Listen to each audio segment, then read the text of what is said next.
السلام علیکم ګرانو زده کوونکو، هیله لرم چې جوړ او روغ به یاست او یو ځل بیا د اتم ټولګۍ د فزیک مضمون ته ښه راغلاست درته وایم. موږ او تاسې د نن ورځې په درس کې یوه ډېره جالبه موضوع څېړو چې موږ په تېر درس کې د مقناطیس فصل خلاص کړي. په دې څپرکي کې به موږ او تاسې چې د کتاب څلورم څپرکي راځي برېښنا مطالعه کړو. ګرانو زده کوونکو، د برېښنا په اهمیت باندې موږ او تاسې ټوله پوهېږو. کومه ویډیو چې تاسې اوس ګورئ په ټلیفون یا کمپیوټر کې، تاسې د برېښنا په وسیله دغه ویډیو ګورئ، یا کومه ویډیو چې موږ او تاسې نن په دغه سټوډیو کې ثبتوو، موږ او تاسې دغه کار د برېښنا په واسطه کوو. همدارنګه په ورځني ژوند کې که چیرې موږ شاوخوا ته د خپل کور وګورو، په هره برخه کې د برېښنا یو څیز پروت وي، نو برېښنا یا برق زموږ او تاسې په ورځني ژوند کې ډېر اهمیت لري. نو موږ به د نن ورځې په درس کې به دا زده کړو چې برېښنا څه شي ده. راځئ تاسې وګورئ، زموږ او تاسې د دغه ورځې درس چې دی ساکنه برېښنا، یا په بل اصطلاح کې موږ او تاسې دې ته سټاټیک الکټریسټي وایو. مخکې له دې چې موږ او تاسې ساکنه برېښنا وپېژنو، لومړی موږ راځو عموما د برېښنا ډولونه وایو. په عموم کې ګرانو زده کوونکو برېښنا پر دوه ډوله باندې ده. یوې ته یې موږ او تاسې وایو ساکنه برېښنا، یا هم چې مخکې مو ویله سټاټیک الکټریسټي، او بله برېښنا چې د جاري برېښنا، یا په بله اصطلاح کې موږ او تاسې کرنټ الکټریسټي ورته وایو. که تاسې د کور ګروپان، ټیویان، همدارنګه نور سامان الات استعمالوئ، په هغو ټول کې موږ او تاسې جاري برېښنا لرو. ساکنه برېښنا بیا څه شي ده، او د دوی د ساکنې او د جاري برېښنا فرق په څه شي کې دی ګرانو زده کوونکو؟ ساکنه برېښنا ګرانو زده کوونکو د الکترون د نه حرکت له امله رامنځته کیږي. یعنې موږ او تاسې وایو یو ډول ذره موجوده ده چې دې ته موږ او تاسې الکترون وایو. الکترون منفي چارج لري.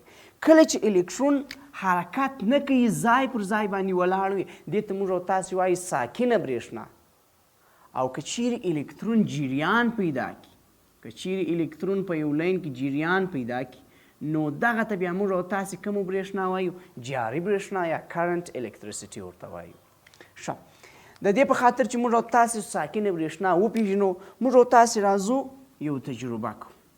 همدا اوس چې تاسې ګرانو زده کوونکو دغه ویډیو ګورئ، تاسې دغه تجربه زما سره یو ځای وکړئ. موږ او تاسې په دې تجربه کې یو دانه ژمنځ رااخلو. کله چې موږ ژمنځ راواخیستله، د هغې وڅنګ ته موږ او تاسې راځو یو کاغذ ټوټې ټوټې کوو. د دې دپاره موږ او تاسې دا ژمنځ په خپلو وریښتانو کې 2-3 وارې داسې موږو. کله چې وموږله دغه ژمنځ، نو وروسته موږ او تاسې دغه د کاغذ ټوټې ته یې نیسو. کله چې موږ او تاسې دغه ژمنځ د کاغذ ټوټو ته ونیول، دغه د ژمنځ په واسطه باندې د کاغذ ټوټې جذبیږي. یعنې پخوا خو نه جذبېدلې، اوس چې مو دا تجربه وکړل دا جذبیږي. نو موږ به د نن ورځې په درس کې دا زده کړو چې ولې دا کار ترسره کیږي، ولې دغه ژمنځ د کاغذ ټوټې جذبوي. نو د دغه سوال د حل لپاره زموږ او تاسې د نن ورځې درس دی. راځئ، که چیرې تاسې په طبیعت کې وګورئ، ټوله اجسام، موږ او تاسې د اووم صنف په کیمیا کې هم ویلي دي، ټوله جسمونه د کوچنیو کوچنیو ذراتو څخه جوړ شوي دي. دغه کوچنیو ذراتو ته موږ او تاسې اټومونه وایو. ټول جسمونه ګرانو زده کوونکو د کوچنیو ذراتو څخه جوړ شوي دي. دغه کوچني ذرات ته موږ او تاسې اټوم وایو، یا اټوم د ټولو ذراتو د جوړښت واحد دی. اوس که چیرې موږ او تاسې فرض کړو چې دا یو اټوم دی، دا یو اټوم فرض کړئ ګرانو زده کوونکو. په اټوم کې موږ او تاسې 2 برخې لرو. څو برخې لرو؟ 2 برخې لرو.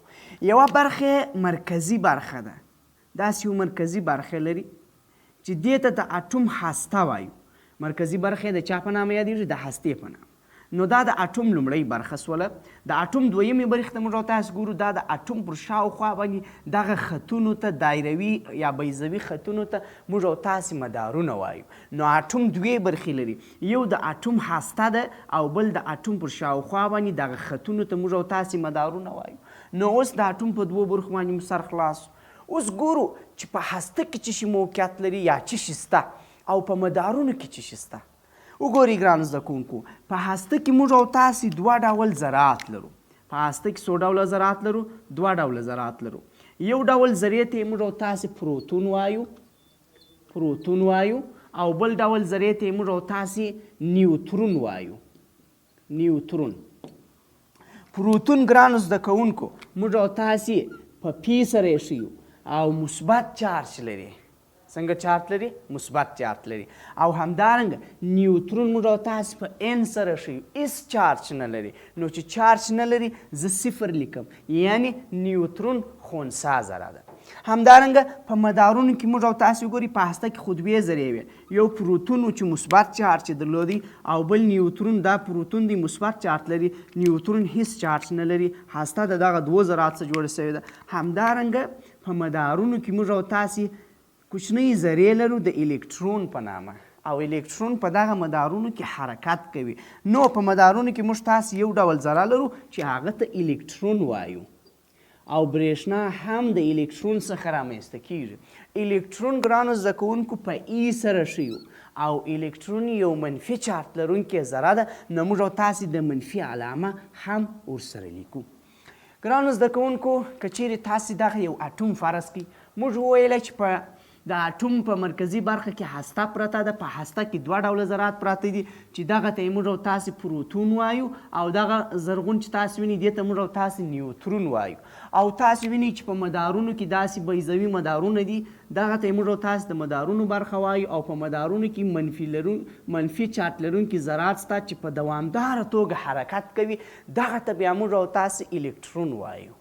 ښه، یوه خبره ګرانو زده کوونکو په یاد ولرئ چې موږ او تاسې که چیرې یو اټوم ولرو، اټوم په اټوم کې ګرد عمر دا خبره تاسې په یاد ولرئ چې په اټوم کې د پروتونونو تعداد د الکترون د تعداد سره مساوي دی. دا خبره په یاد لرو. ګرانو زده کوونکو موږ او تاسې داسې یو علامه لرو، دغه علامې ته موږ او تاسې سیګما وایو. شو وایو؟ سیګما. سیګما ګرانو زده کوونکو مجموعې ته وایي. چیش ته وایي؟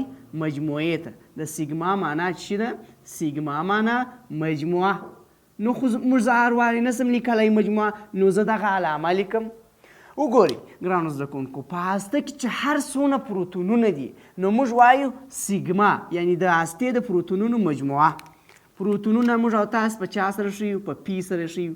مثبت علامه په څه خاطر ورکوو؟ چې مثبت چارج لري. دا مساوي دي ګرانو زده کوونکو.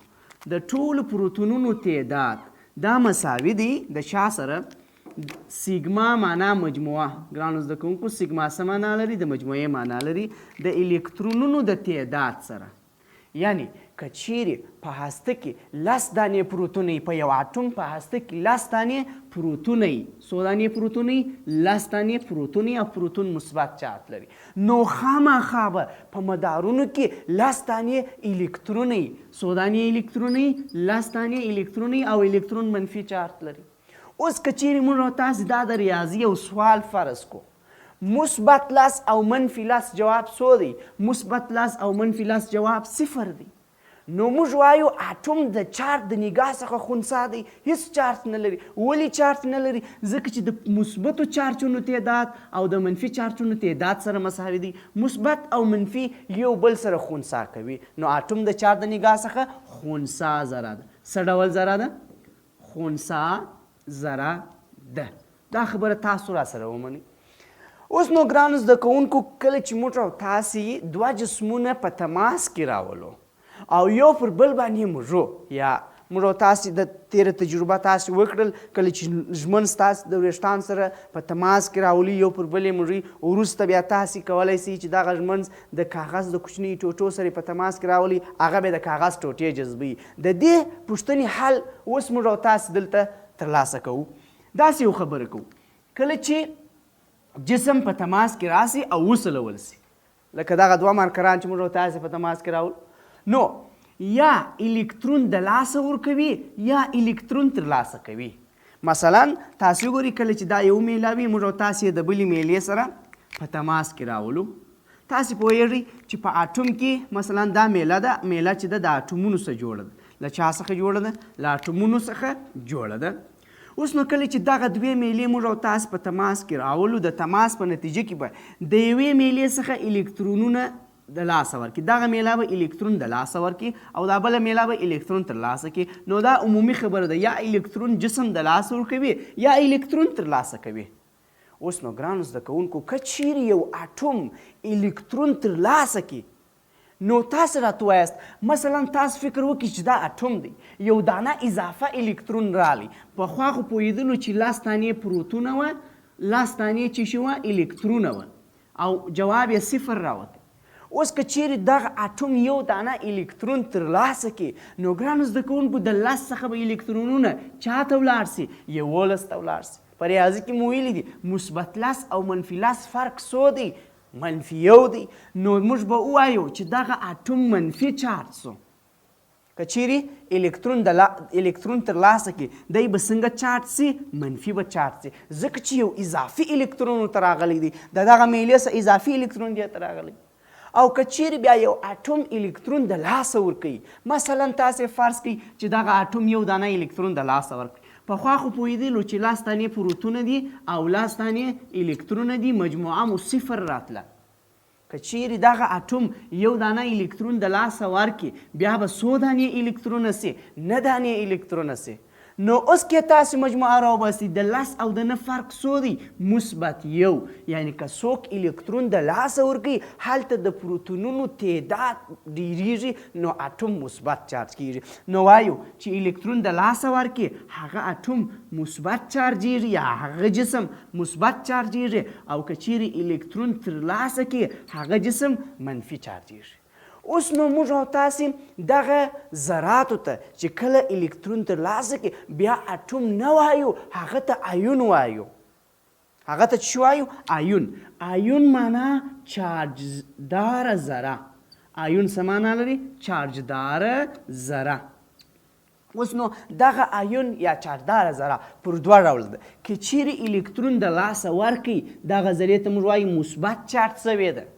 که چیرې الکترون ترلاسه کړي نو موږ او تاسې وایو چې څه ډول چارج شوی ده منفي چارج شوی ده نو اوس تاسې پوه شولاست اجسام یا مثبت چارجیږي یا منفي چارجیږي یا مثبت یا منفي مثبت هغه وخت چارجیږي چې الکترون د لاسه ورکړي منفي هغه وخت چارجیږي چې الکترون ترلاسه کړي خو په دواړو حالتونو کې جسم څه به شوی دی چارجداره شوی دی اوس نو ښه توجه ورته وکړئ د فزیک یو قانون دی کله چې یو جسم چارجداره سي کله چې جسم چارجداره سي ځینې کوچنۍ او سپکې ذرې جذبوي هغه کله چې موږ او تاسې په وریښتانو کې ژمنځه موږل دلته ځینې الکترونونه د وریښتانو څخه ژمنځې ته انتقال سول نو راته وایاست ژمن څنګه چارج سول منفي چارج سول نو ګرانو زده کوونکو ژمن څخه اوس منفي چارج سوله نو دغه جسم خو چارج سو او چارج سوی جسم کوچنۍ کوچنۍ ټوټې ځان ته جذبوي دغه زموږ او تاسې د سوال حل و ګرانو زده کوونکو اوس موږ او تاسې راځو عموما د یو جسم چارجول وایو چې یو جسم څنګه موږ او تاسې چارجوو دا زموږ او تاسې د کتاب یو فعالیت دی موږ او تاسې دا تجربه اوس سرته رسوو راځو زموږ او تاسې په تجربه کې دوه شیان دوې تجربې کوو وګورئ دا زموږ او تاسې شیشهیي میله ده څه ډول میله ده شیشهیي میله ده د شیشې څخه جوړه میله ده او دغه ټوکر چې تاسو وینئ دا د ورېښمو ټوکر دی ورېښمین ټوکر دی همدارنګه که چیرې دا بلې تجربې ته راسو دا چې د پلاستیکي میله ده څه ډول میله ده پلاستیکي میله ده او دغه ټوکر چې تاسو وینئ دا د وړیو څخه جوړ یا وړین ټوکر دی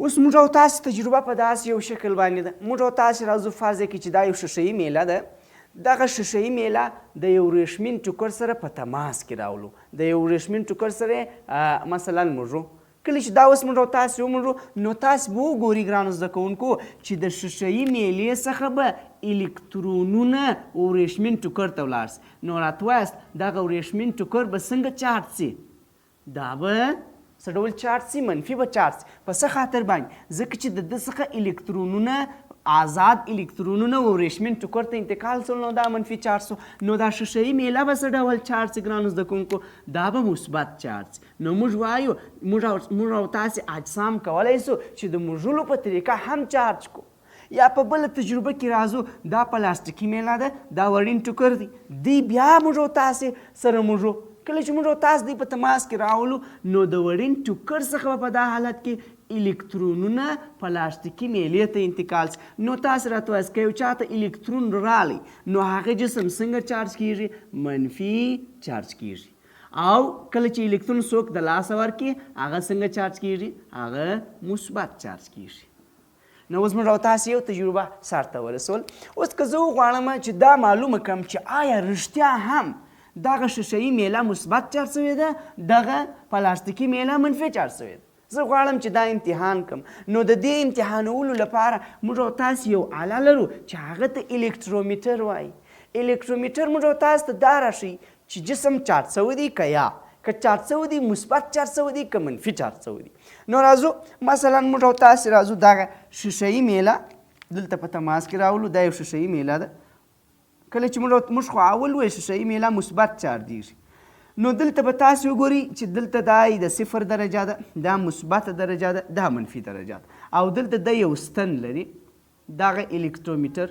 کله چې موږ او تاسې دغه شیشهیي میله د لومړي ځل لپاره په تماس کې نه یې راوستلې نو دغه ستنې پر صفر باندې ولاړې. صفر معنا هیڅ چارج نه دی موجود.